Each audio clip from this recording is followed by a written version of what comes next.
not a new scale, just a big Space Marine. Hello and welcome to my review of the Imperial Fists Legion Terminator Praetor.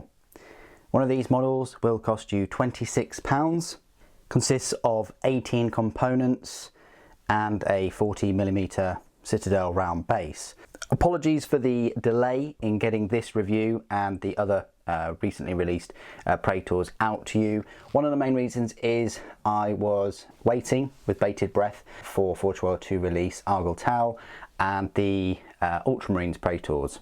There was a little bit of controversy behind this specific Praetor, and certainly the fires of speculation were fanned along the community with the idea that because this one single Praetor is large, he's a bit of a big boy, that this signified a complete shake-up of the scale of all of the hundreds, if not thousands, of Horus Heresy miniatures that Forge World have produced over the years. That's not the case. You'll be pleased to know, or not pleased to know. I don't know. I don't know why you would be pleased. If you are pleased that you know, I say Space Marines are getting larger, specifically in Horus Heresy, a game system that you may have spent hundreds, if not thousands of pounds on, it's going to start making the rest of your miniatures look, well, obsolete and out of place in this game system. So it's going to put a lot of veterans off from the game, people with big collections, and also it's going to put a lot of newcomers off to the system. You know, they may be waiting for this to be the new scale before they start investing into it. Well, I can tell you now that this is a one-off.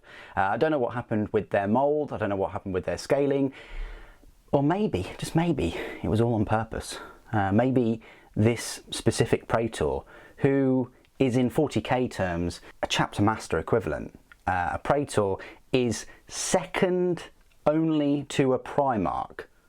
That's Forge World's own words there.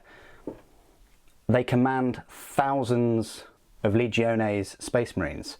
So if we look at the scale of the model in isolation, different Space Marines do have different sizes. They're not, I say, clones. So yes, they are, you know, have the gene seed, and they're supposed to be fashioned out of their Primarch, share the similar kind of features, but yeah, there are alterations between them. And I like this big Imperial Fist Legion Praetor. I think he's huge, I think he's imposing. I wouldn't want him any different. Stands literally heads and shoulders above a lot of other Terminators and Praetors.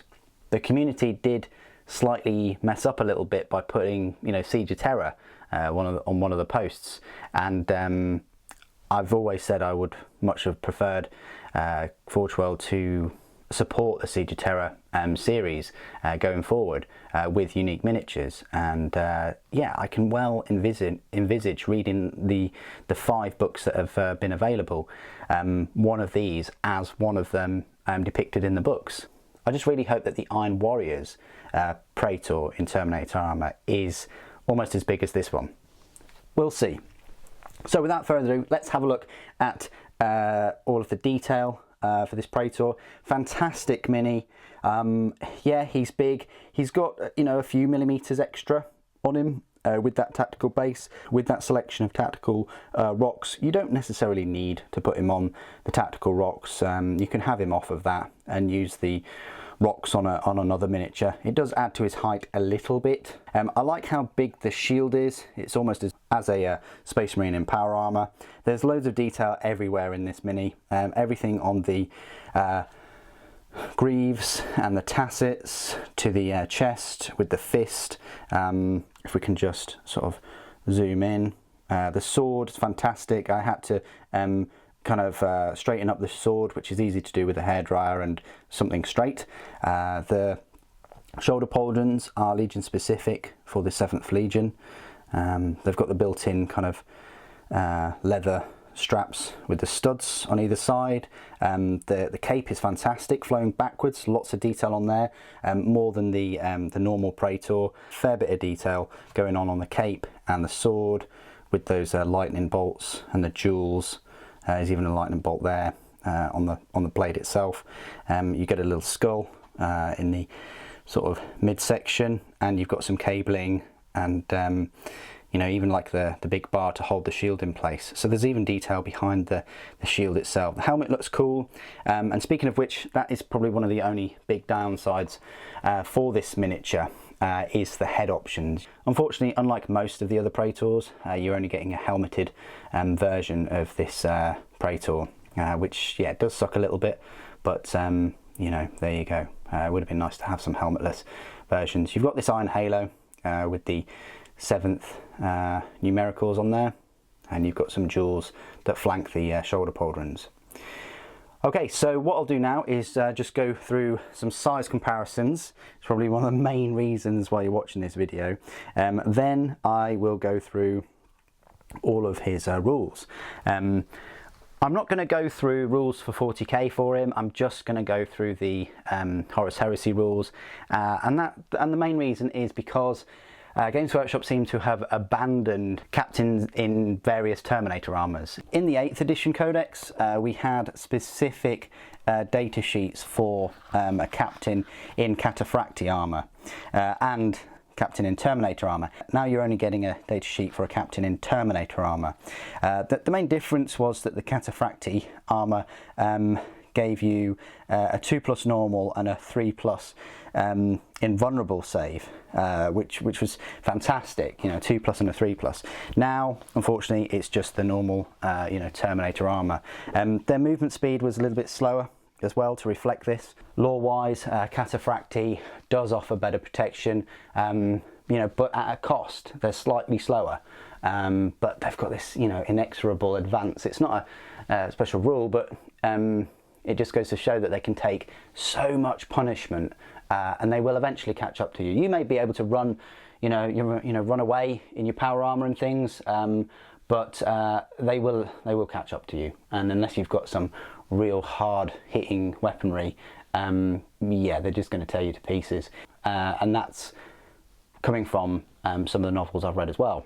So size wise, I'm going to give you a size comparison between a Praetor in Terminator armour that came out before this one, and then a Praetor that came out afterwards. Let's just lower the camera down a little bit for this part. So we've got the, of course, Word Bearers Praetor right here, and I would say he's sort of standard size for a Terminator. He does fit the same size scale as the others. Then you've got the Imperial Fists Praetor, and then you've got the Ultramarines Praetor, which has just come out like a week or so ago, along with Hargul Tal and the other Praetor. And as you can see, the Imperial Fist one is the largest, you know, by a good margin as well, partly due to the sort of scenic base, and also he is a bigger miniature. We're not going to beat around the bush. He is the largest Terminator. You can just see by the size of his legs there. His leg goes up to even without the base, I'd probably say his leg goes almost up to the beginning of the chest, certainly to the abdomen of the normal Praetor. And then you've got the chest itself, which the lower gorget is kind of, I'd say, eye level, and then you've got the head itself, and then you've got the rest of his armour. And it's the same story with the Ultramarines one. Even though the Ultramarines has got a tiny little tactical rock, size-wise, he is a chest and a head taller. Now, up to you whether you like this. Personally, I do. I love the fact that an Imperial Fist is the fortress himself. I think that you know, reigns true of Imperial Fists. I wouldn't want to see a very small you know, Imperial Fist Terminator Praetor. I don't know, maybe if he was this size as well, that would be a bit off-putting, but the fact that he is an Imperial Fist and he's bigger than the others, I think that's just fantastic. I really do. But as you can see, not a new scale, just a big Space Marine. People wanted me to do a comparison with him to the plastic Praetor that came out many years ago. I think we're talking about 5 years ago or so. This one, I think he originally came out in the, I want to say Betrayal at Calth set. But yeah, so he is the same size as the other Praetors. He might be a little bit bigger. But yeah, the Praetor, the Imperial Fist one is, yeah, bigger than him as well, of course. Well, we haven't really had a World Eaters Praetor or an Iron Warriors Praetor, so yeah, we've got them to look forward to. But I hope those size comparisons have helped. Him next to like a normal Praetor, bearing in mind all those 3 Praetors for the legions that I've just said are the same. This is the Imperial Fist one here. He does stand a fair bit bigger than them, and this Imperial Fist Praetor is the same size as your Iron Armour Mark III Space Marine, like for like. So this is my part of the review where I will go through all of his rules. As I mentioned before, you can still take him as a 40k Imperial Fist captain or even chapter master. Maybe not a chapter master anymore because they've done away with chapter masters for some reason in the Space Marine force. But yeah, I suppose you could have him as a captain in Terminator Armour to lead your Imperial Fists. He's got the Storm Shield, which will give him a 4+ invulnerable save and the 2+ normal save. However, where it's at is of course in the Horus Heresy rules, and I will go through his rules right now. He is the first unit in the Age of Darkness army list book from Forge World, and he will cost you 100 points.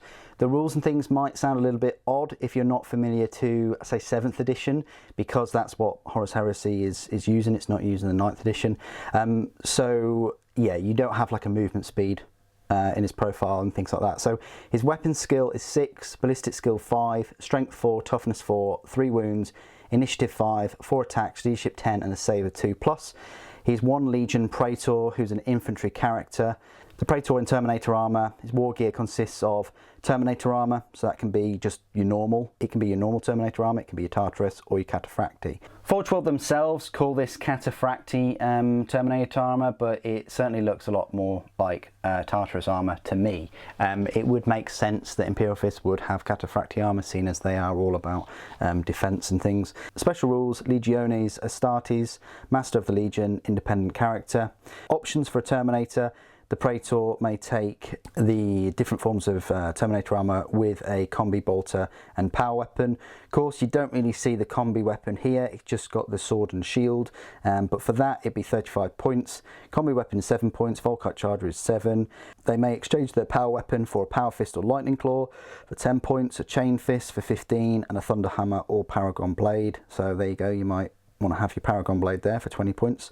A Terminator may exchange both their power weapon and combi bolters for a pair of lightning claws, 20 points, digital lasers 15, iron halo 10, and a Terminator may upgrade a single weapon to become master crafted. A Terminator may take a grenade harness. Now the interesting thing about this is it doesn't say anywhere in the Terminator options that he can take a Storm Shield, which is very, very interesting. The Legion Praetor has Master of the Legion, which has Rights of War, Limitation, Retinue and Warlords, and the rules for the Rights of War you can find in the Age of Darkness Army List book as well. So overall you're looking at about 135, 150 points for a Legion Praetor in the Terminator Armour. What do you guys think of this Imperial Fist Legion Praetor in Terminator Armour? I think he's a really, really cool model. I'm happy that I picked him up to show you all, and even did the live stream where I built him. I hope that's clarified a few things about scale and the size of this mini compared to others in the range. Please do put your thoughts and opinions, as always, in the comments below. It'd be great to hear from you. Thank you ever so much for joining me today. Thank you for watching. The Emperor protects.